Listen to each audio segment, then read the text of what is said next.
The Tennessee Titans brought the heat and had a great joint practice against the Tampa Bay Buccaneers. I'm going to break down everything you need to know on today's edition of Locked On Titans.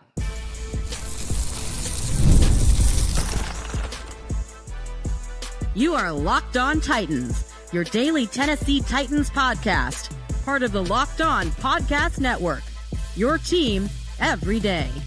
Welcome to the Locked On Titans podcast. I am your host, Tyler Rowland. Titans fans, on today's show, I'm going to break down everything you need to know from Tennessee Titans, Tampa Bay Buccaneers joint practice. It was a hot one, and the Titans brought the heat. I'm going to give you some injury updates coming out of joint practice. We're going to talk about how the defense continues to create turnovers, and that might be the best sign that we saw on Thursday. Also, the Titans' rookie weapons continue to show out. They had a good day on Thursday. I'll break that down. But first, we'll talk about the team as a whole, and of course, talk about the performance of Cam Ward, who had good moments and bad moments, but acquitted himself well out there on Thursday. Before we dive into all of it, I do want to thank you for making Locked On Titans your first listen each and every day. Remember, Monday through Friday, Tennessee Titans content all year round, always for free. Make sure that you get subscribed, stay subscribed. It's your team every day. Speaking of every day, shout out to my everydayers out there tuning in Monday through Friday. If you aren't an everydayer, now is the perfect time to be one. I'm going to be putting out a preview for the Titans preseason game. Tomorrow is a bonus episode. I'm going to be going live Saturday night after the game ends to break down everything that happened. I'll have a full week of content breaking down everything you need to know from that game next week. And then the Titans have two joint practices against the Atlanta Falcons before their next preseason game. And I'm going to be here to break those down with you as well. So again, make sure you get subscribed, stay subscribed. It's your team every day. But we start with my overall thought about this practice. The Tennessee Titans matched the Tampa Bay Buccaneers in this practice. I haven't seen anybody say that the Titans got the better of the Buccaneers, and even on the Tampa Bay Buccaneers side, and there's some really good reporting being done on the Tampa Bay Buccaneers side. It makes me jealous, honestly, quite a little bit. Some really good stuff, and even the Tampa Bay people are saying, oh, this is a pretty even practice. I saw the Pewter report said the Tampa Bay Buccaneers are a better team on paper, which I agree with. I think the Buccaneers are one of the top 10 teams in the NFL. I'm very high on the Tampa Bay Buccaneers this year. So with that, I said, hey, the Titans look like they came in with a chip on their shoulder. It was hot down there in Florida, hotter than the Tennessee Titans are used to in Tennessee. There is a difference between Tennessee and Florida heat. That's just a reality. And the Titans went down there. They made plays on the defensive side of the ball. They took advantage of some opportunities that the Buccaneers gave them. They really held their own and made it difficult on a very, very talented offense that had an up and down day at best. And then on the Titans side of things, there are some things to be very, very excited about that the Titans were able to do, again, against a very, very good defense that I've talked about throughout the week. Very aggressive, blitzes a ton, has a lot of talent, and the Titans did some good things. So overall, my number one take, I guess, coming out of the joint practice is it's a great thing that the Tennessee Titans were able to go and match a team like the Tampa Bay Buccaneers, who I think is going to make the playoffs, going to win their division, going to be one of the more formidable teams in the NFL throughout the season. For the Titans to go in there on the road in Tampa, in a tough environment with the heat and everything, and acquit themselves very well and make the Tampa Bay people be slightly impressed with their performance. I think that's a great... Now, look, we're not out here saying that the Titans are going to make the playoffs. We're not out here saying the Titans are going to win 10 games because they had a good joint practice with Tampa Bay. Maybe you believe those things anyway, so you already thought that. So this joint practice just reinforces that thought. I don't think the Titans are going to win that many games. I don't think the Titans are going to be a playoff team, but I think the Titans need to improve this year. The Titans need to be a much better, more competitive football team week to week. They need to double their win total, really. All right? To do that, they just need to make massive improvements. And if the Titans are able to improve this year, that means that Cam Ward was better at quarterback than what the Titans had last year. That means a lot of these young players took steps forward to make an impact for the team. So the Titans being an improved football team that wins double their games this year, even though that's not 6 wins, oh, that ain't that cool, man. But for the Titans, and what it would mean for the Titans to get to that win total, I think it would mean great things in this joint practice. While not being able to confirm that quite yet, it does leave me encouraged about the Titans' improvement this year. Now, obviously, center of that improvement is Cam Ward, and Cam Ward had a decent day, I would say, out there. Jim Wyatt from TennesseeTitans.com said that Cam Ward had an impressive, quote, impressive day. All the stats that I use here from Jim Wyatt's article, he keeps track of all that at training camp. If you guys want any of that information, of course, check out his articles breaking it down. But Cam Ward went 20 for 30 on the day, 15 for 24 in team period. Started out really hot, and the Tampa Bay Buccaneers reporting side of it was super impressed with Cam Ward early, saying that they were just slicing up the Bucs defense in 7-on-7. Ward went 5 for 6 in 7-on-7. Chim Dike, Elic Ayomanor catching somewhat deep passes, and then you go into the team period where Cam Ward's able to throw a strike over the middle of the field to Gunnar Helm. Gunnar Helm, we're going to talk about him in a little bit. Best practice of training camp by far. Calvin Ridley caught a nice pass over the middle of the field, a quick strike over the middle, so you love to see that. In the red zone period, where the Titans have struggled in the red zone throughout this training camp, if you're kind of keeping track of the patterns and things like that, like I am, they have had some of their biggest struggles in the red zone. Well, Cam Ward able to go 2 for 3 in the red zone, deliver 2 touchdown passes, 1 to Bryce Oliver, 1 to Chim Dike. The Titans quarterbacks as a whole actually had a pretty good day. Brandon Allen had a pretty good day out there. But look, that's the good from Cam Ward, and he definitely showed well for himself, and he looked like he belonged out there, and he made plays and made the Tampa Bay side of things even be like, hey, Cam Ward did pretty good. And Cam Ward was very complimentary to the Buccaneers defense, handling everything so perfectly media-wise. Cam Ward is like just such a darling in that sense. But again, it wasn't all good. There was a major fight, and we'll talk about that fight when we talk more about the defensive side of the ball, but there was a big-time fight between the Tennessee Titans defense and the Buccaneers offense, the D-line and the offensive line. You could probably guess who on the Titans defensive line got into a fight, but we'll talk about that in detail at the end of the show. But the point is that Cam Ward was out there doing what he needed to do, stayed focused, did a good job, and then after the fight, throws an interception to Haason Reddick. So the interceptions have not stopped for Cam Ward. There was a couple almost interceptions as well, but I mean, if was a fifth, we'd all be drunk. So you could say almost interception here and there, make the interception if you wanted to count. But he did throw another interception, and throwing it to Haason Reddick, who's a pass rusher and an outside linebacker for the Tampa Bay Buccaneers, and throwing it in the flat, probably a zone blitz where backside pass rusher is dropping into the flat. Cam Ward sees the pressure, goes to throw hot, and the guy's right there. We saw Will Levis throw an interception like that against the Miami Dolphins. So that stuff does happen when you just miss the read and don't see the defender. But again, you want to highlight the good stuff that Cam Ward did and some of the connections that he's making out there. Again, it was a good practice for Cam Ward. He looked like he belonged. He was impressive, quote unquote. But it wasn't all perfect either. So we got to keep some semblance of honesty here. And like I've talked about earlier in the offseason, Cam Ward's a gunslinger, man. Like, we're probably going to have to deal with some crazy interceptions, but he needs to make more plays that are good than plays that are bad. And that's always going to be the balance with Cam Ward. And hopefully, eventually, he can find a perfect balance of playmaking and necessary risk-taking that we all have to accept with his gunslinger play style. I'm perfectly on board with it. As someone, the first memories of NFL football that I have are Brett Favre and the Green Bay Packers winning the Super Bowl. Like, that's the first NFL game that I can remember as a kid, is that Super Bowl. So I grew up on gunslingers. I'm all here for it. But with that being said, so much else to talk about. The rookie weapons stepping up in a big way. The defense continuing the best trend of training camp. Can't wait to dive into all of it with you guys. Do want to let you know that today's episode is brought to you by Monarch Money.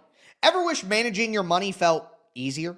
With Monarch Money, it can. Whether you're growing your savings or planning a big purchase, Monarch puts you in the driver's seat. It's like having your own personal CFO giving you full visibility and control over your finances. Monarch is more than just a budgeting app. It's a complete financial command center. You can track all your accounts, investments, spending, all in one place. So in addition to managing your money, you're also building wealth. When I first started using Monarch, I finally realized how much money I was spending on online shopping. Also, I've been getting into investments, so being able to track everything in one place, super, super easy. Take control of your finances with Monarch Money. Use the code LOCKEDONNFL at monarchmoney.com for 50% off your first year. That's monarchmoney.com, code LOCKEDONNFL for half off your first year. Today's episode is also brought to you by Yahoo Fantasy. It's the best time of the year, folks. NFL kickoff is almost here, and that means fantasy football season is back in full swing. And this year, Yahoo Fantasy is turning things up with a fantasy football experience like never before this year. I think I might be playing on Yahoo Fantasy, and with some of you guys, whether you're in the listener league or not, you should be playing on Yahoo Fantasy, because if you're a first-timer or a veteran making your millionth league, it's still going to be a fantastic experience. I mean, Yahoo has been doing this for 28 years. They have the process completely ironed out, and to celebrate those 28 years of fantasy football greatness, Yahoo Fantasy is dropping 28 big new features over 28 days throughout August. To kick it off, they've dropped the Yahoo Fantasy Guillotine Leagues, a killer new way to play fantasy football on Yahoo where the lowest scoring team gets eliminated each week until there's one team left standing. With the season right around the corner, now's the time to get your league together and give this new mode a try. If you're more into the classics, you could stay in the head-to-head private leagues or join a public league. Stay tuned for more killer announcements and start playing Yahoo Fantasy Football now at yahoofantasy.com/LockedOnNFL.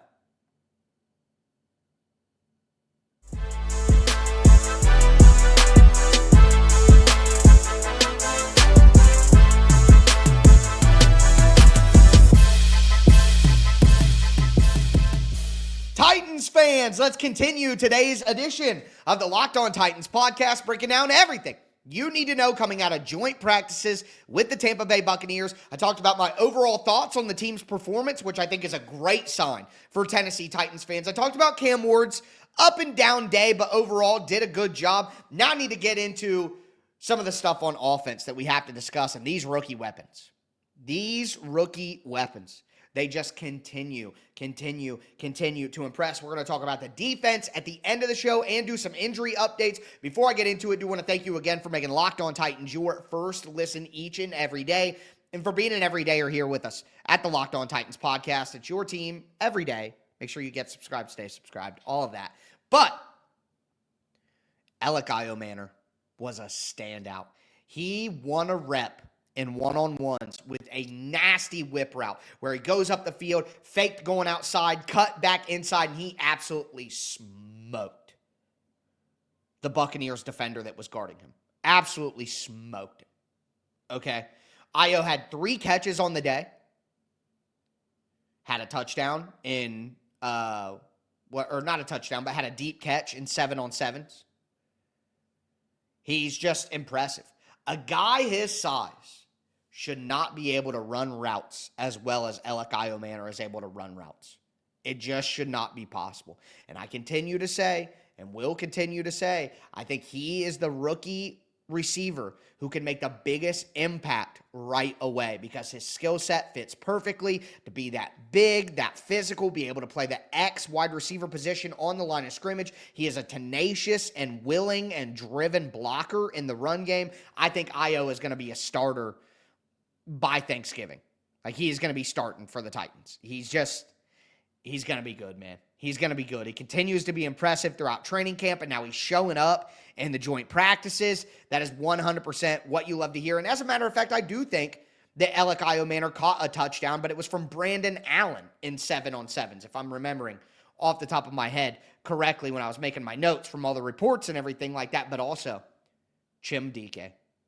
Chim Dike did catch a touchdown pass over the middle in a tight window and got his feet in from Cam Ward in the red zone drills. Caught a deep pass from Cam Ward in the 7-on-7s.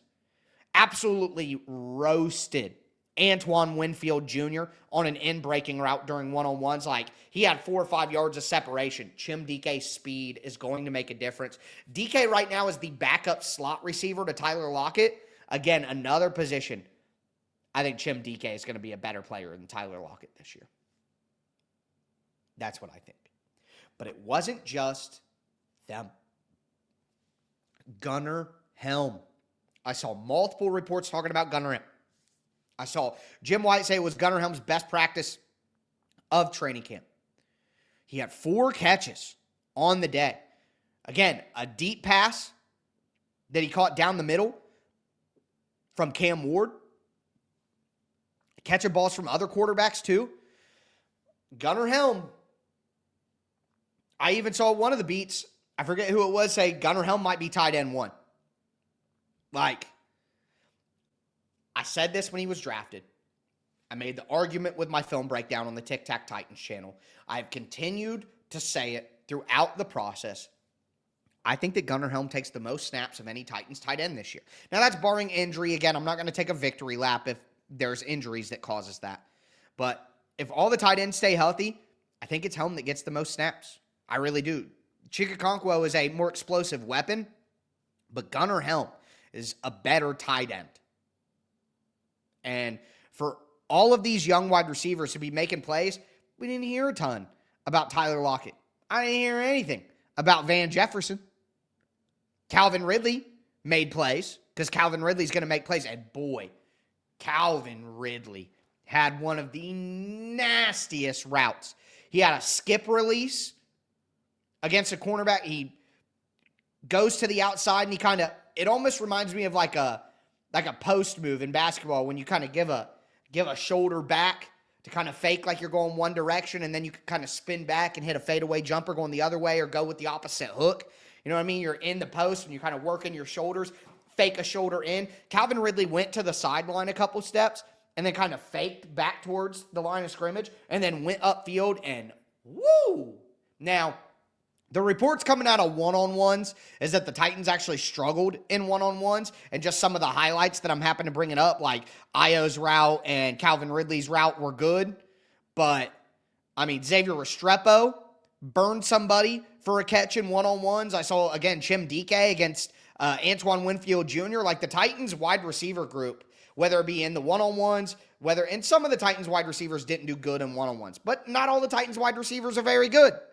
So, like, whatever. Like, Bryce Oliver got assaulted on the sideline by a Buccaneers defender, J.J. Roberts. A lot of people seem to like this J.J. Roberts kid in Tampa Bay. He got a lot of rave reviews and made plays. Shout out to him on the Tampa Bay side. But ripped one away and got an interception in one-on-ones off Bryce Oliver. Like, it was crazy. And Bryce Oliver made his own good plays. He had a red zone TD from Cam Ward as well. So don't want to crap on Bryce Oliver, who's had a good camp, but it just wasn't, he wasn't a standout on the day, I guess. Xavier Restrepo, though. Xavier Restrepo had 3 catches. He had a touchdown in a red zone period as well. Xavier Restrepo continues in the situations that are the biggest. Xavier Restrepo is a gamer, man.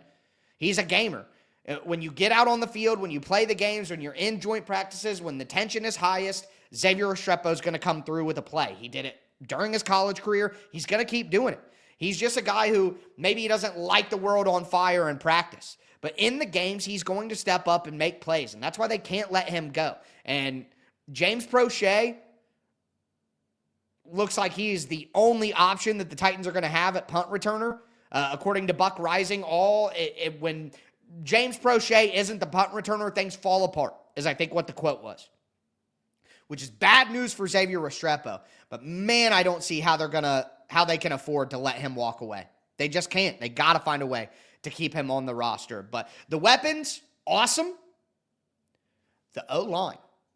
Now, it's not all perfect, but I saw Tampa Bay reporters talking about the Tennessee Titans run game and how the Titans were busting off runs against Tampa Bay. That's what we need to see. That's what we need to hear. The best thing that could happen for Cam Ward is to be protected by a good run game. That would make everything so much easier. The Titans' run game was not good enough last year, and early down efficiency was terrible for the Titans' run game last year, especially first down. If they do that again, Cam Ward's going to be in a ton of third and long situations, not what you want for your young quarterback, even if they're repping those situations as much as they can. But regardless, on the offensive side of the ball, positive updates from the offensive line. Positive updates from the weapons. Cam Ward had a good showing, not perfect, but a good showing, and the Titans team overall matched the Buccaneers on Thursday. That's great news, and a lot of that had to do with the Tennessee Titans defense. And again, there was a massive brawl. Today's episode is brought to you by 5-Hour Energy. It's time to fuel up and turn it up with 5-Hour Energy Transfusion. It brings the bold grape, ginger, and lime flavor of your favorite golf drink, minus the alcohol, into a quick, energizing shot. Whether you're sinking birdies or just making memories with friends, this one's a hole-in-one for your energy game. Let's be honest. Some days on the course and off it, you just need a little bit of a boost to stay sharp and energized, and you guys know that you could trust 5-Hour Energy to deliver on that. Golf's all about good times with good people and good flavors, of course. The grape ginger lime flavor gives you the best parts of your clubhouse go-to without chasing down the bev cart. If you go to 5hourenergy.com today, that is the number 5hourenergy.com, you can use my promo code LOCKEDONGOLF to receive 20% off your order. This offer is only valid until September 30th on one order and cannot be used with other promotions. The code is not good on subscription orders. I'm telling you guys, you don't want to be chasing down the bev cart here. Go with the 5-Hour Energy Transfusion. Not everybody's cart girl is as good as my home course's cart girl, of course. So whether you're meeting up with friends or trying to turn 18 holes into 36, get the energizing boost you need to power through. Order transfusion-flavored 5-Hour Energy shots today.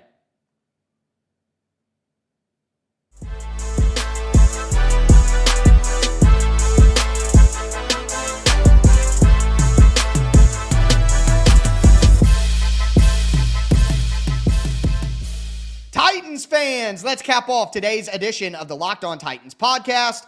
We've talked about Cam Ward's performance, the team overall, the rookie weapons. Now, got to talk about the defense to cap things off. Before I get into it, I do want to thank you for making Locked On Titans your first listen. For your second listen, check out Locked On Bets. Betting experts Lee Sterling and Kevin Rogers have daily MLB locks and can't miss football futures. Find Locked On Bets on YouTube or wherever you listen to podcasts.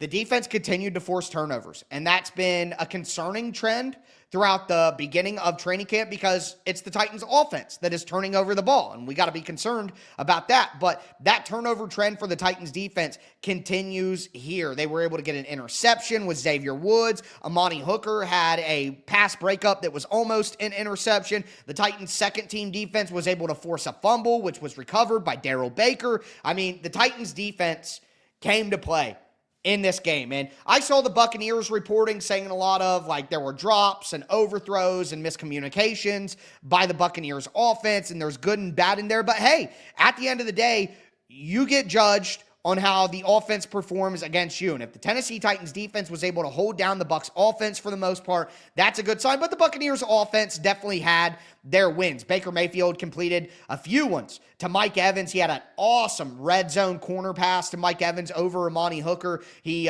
completed a great pass down the sideline to Jalen McMillan for 30 yards at one point during a team period. Make no mistake, the Buccaneers' talented offense had their moments. And if you go to one-on-ones, the Tampa Bay Buccaneers wide receivers really put some hurt on the Titans cornerbacks, which is something that I was worried about going in. But overall, again, a good showing for the Tennessee Titans defense. Overall, there were wins and losses in there. And then, of course, we have the massive fight. Jeffrey Simmons and Cody Barton kind of got into it with Graham Barton, no relation to Cody Barton, on the offensive line. Luke Gadecki, the right tackle on the offensive line for the Tampa Bay Buccaneers, and both teams flooded onto the field.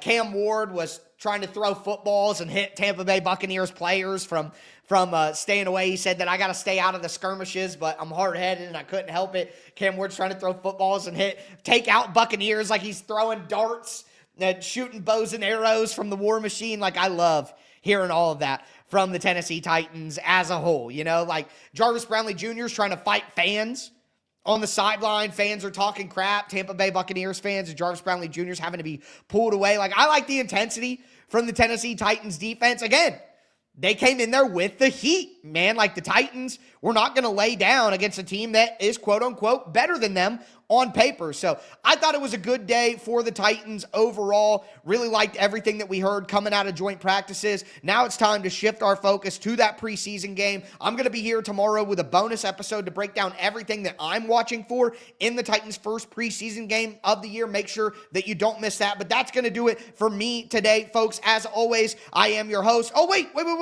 Nope, cut the outro. We got to do injury updates. I couldn't promise that to you guys and not deliver. So no T'Vondre Sweat, no Kevin Winston in this practice. They said that they're still managing Kevin Winston. I sure hope that Kevin Winston plays in the preseason game. Brian Callahan's doing a radio appearance on Friday morning. He'll do a press conference before the game on Saturday, I would imagine. We'll get our update and we'll know going into the game, but I sure hope we see some Kevin Winston. But Brian Callahan was effusive that there's no injury to report. It's just management and soreness for Kevin Winston. So I guess I'll believe you, Brian Callahan. No T'Vondre Sweat, bit of a concern.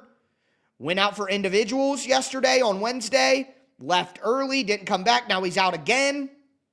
That's concerning. After Jim Wyatt said that T'Vondre Sweat looked just okay in a mailbag during the offseason, I'm a bit concerned. Brian Callahan did say, though, that L'Jarius Sneed and Lloyd Cushenberry he said maybe, he stressed the maybe could do some on-field work and start to really, begin their ramp-up process next week. So we'll have an eye on that. But there's all your updates. Now, that is going to do it for me today, folks. As always, I am your host, Tyler Rowland, and this was Locked On Titans.